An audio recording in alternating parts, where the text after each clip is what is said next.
Not only we know that as we age, the waveform changes, or so-called the reflected wave changes.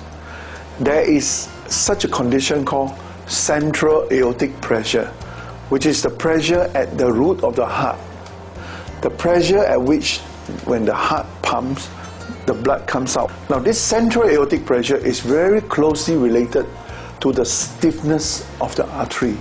When we look at a person who's young and you measure the blood pressure at the brachial artery, you actually find that the brachial pressure is very different and actually significantly higher than the central pressure.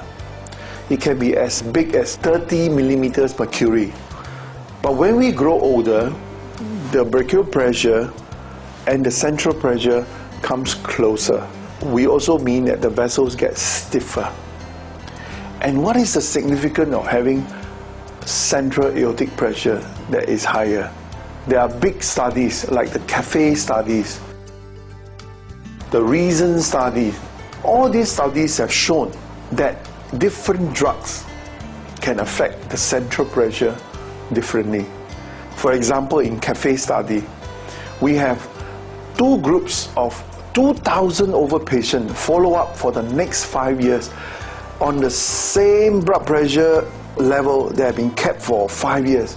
You're almost identical, and they are matched for age, for sex, for everything else.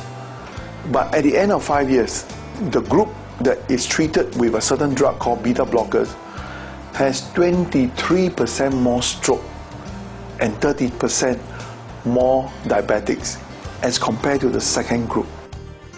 There was nothing you can find that can tell between the two if you were to look at the statistics on the surface, until Professor Brian Williams, who is the author of CAFE. This is true.